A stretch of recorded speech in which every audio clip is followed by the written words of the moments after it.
เร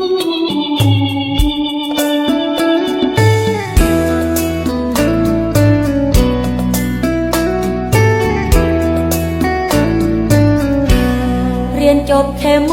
ปลายอ่านใจผู้ชายบอกเป็นผู้สาวบ้านนอกบอกเคยคิดหลอกผู้ใดครูบ่ได้สอนหลักสูตรวิชา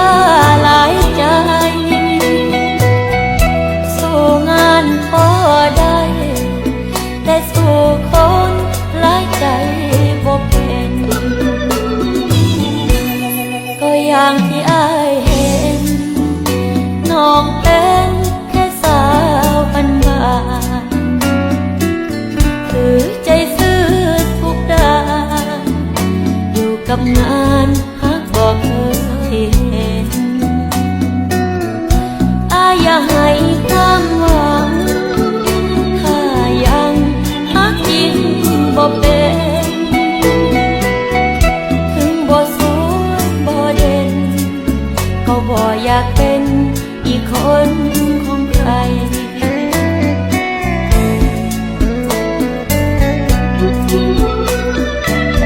เก็บเอาความหลายใจความหลายใจไปใช้ที่เก็บเอาคำฮักคืนถ้ามีคนอื่นร่วมใช้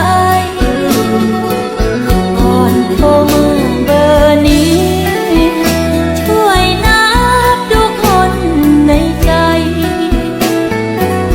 อย่าตัวให้หักเด้อถ้ายังจริงใจบ่พอเรียนจบแค่ชั้นม.อ่านจอแววตาบ่ได้เมื่อไอแวะมาใกล้ความจริงใจคือสิ่งที่ขอบอกย้ำใจอีกครั้งก่อนอายหาทางไปต่อใจสื่อที่น้องว่างรอบ่เหมาะกับคนแฟนหลาย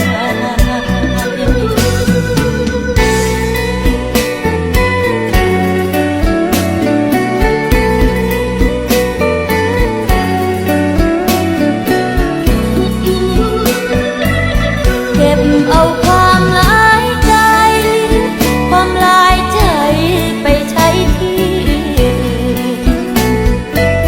เก็บเอาคำฮักคืนถ้ามี